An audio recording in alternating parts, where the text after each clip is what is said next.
All right, so we were talking about pitch decks. We're in the pitch materials section of today's workshop.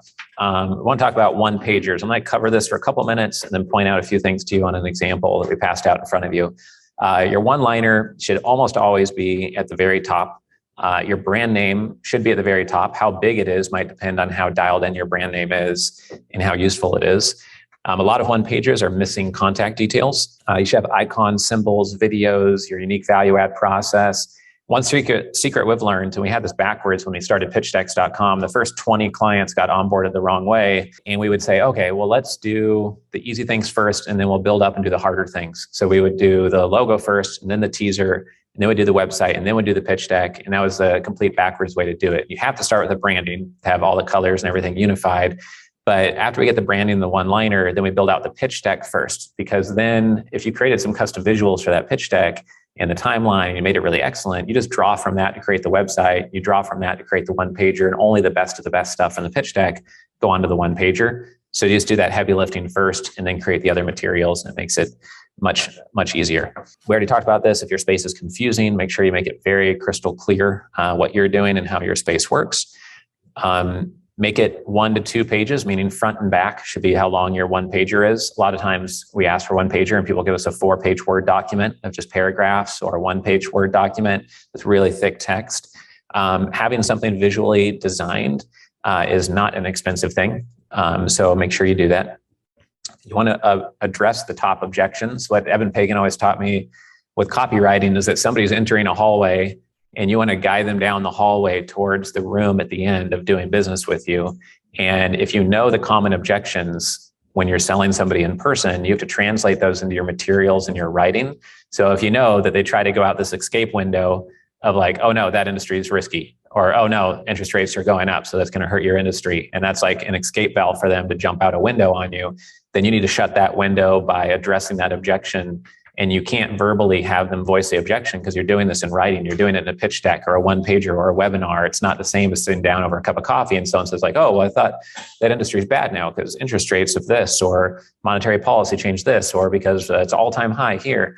You have to predict what those objections are over meeting with investors over and over and over again, and then build those into your materials. So your one-liner, your brand, your visuals, address the top 3 to 5 objections before they have time to voice them, and you're shutting all those windows as they walk down the hallway towards the room you want them to get to. If you don't do that, they're just going to jump out the window and say, oh, I'm out of here. I'm not going to follow your line of logic to invest together.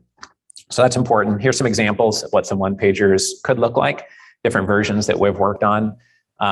Usually, obviously, they have a color theme to it. We try to point out statistics like number of deals they've done, or images of deals they've done, where they've done deals inside of the country before, put down the headshots of who's on their team. It's a great way to show that you're not just a 2-person company. If you're not, by having the headshots there, even if they're relatively small.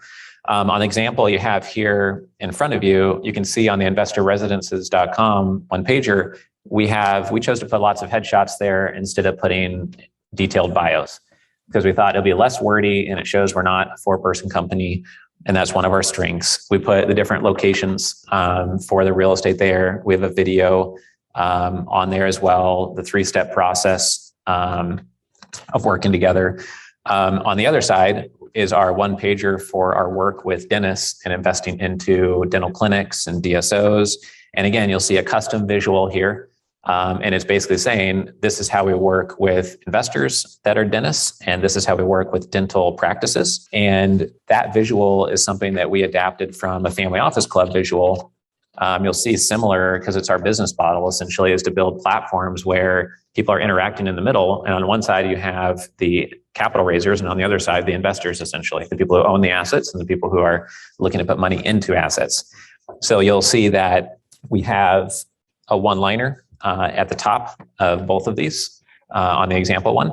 We have a custom visual. We have the team shown off. We have some bullet points on there. We even have a QR code. So if somebody scans that, they can book a phone call with the professional. So if we're at a conference, then instead of asking for their business card, they could just scan it and then it pops up and they can just schedule a phone call right there as one option for people to get in touch with us and work with us. And in general, we encourage people to text message our team and speak with us that way through our websites, through materials, or even at conferences, because people will lose track of emails, but not so much text messages as often. So that's an example of one pager. In theory, this is kind of like your one-liner is almost more important than your one pager, because if they don't like your one-liner, they're not going to open up the PDF that's attached and read your one pager. And the one pager is even more critical to get right than your pitch deck, because if they don't like the one pager, why would they want to read through a 22-page pitch deck? And if you only have a pitch deck and they see the size of the file, it is, imagine it's going to be 40 pages long. They're like, oh, and I look at that email later because I'm in a rush today. But if it's literally called the one pager on this or executive summary, then they're like, okay, that's not a huge investment of time to click on this, which might sound ridiculous, but when someone's really, really busy, then every 1 or 2 minutes kind of counts, because they might be in meetings a lot of the day, open up their inbox, there's hundreds and hundreds of emails, and I've already done all that work to get your one-liner or an email subject line to get them to open that email, and now you have to convince them that they're in the right place and they should open your one pager and actually take time to look at it. And if you dial things in to be really attractive to investors who are very sophisticated and busy, then it's going to work even better on the private investor, typically, who is not as skeptical and doesn't see a lot of deal flow. Some investors only see 3 or 4 investment opportunities per year, and then they invest in 1 or 2 of the 4 or 5 investor opportunities. Some investors see 1,000 opportunities per year, and they invest in 10 things. So it just depends on the investor, of course.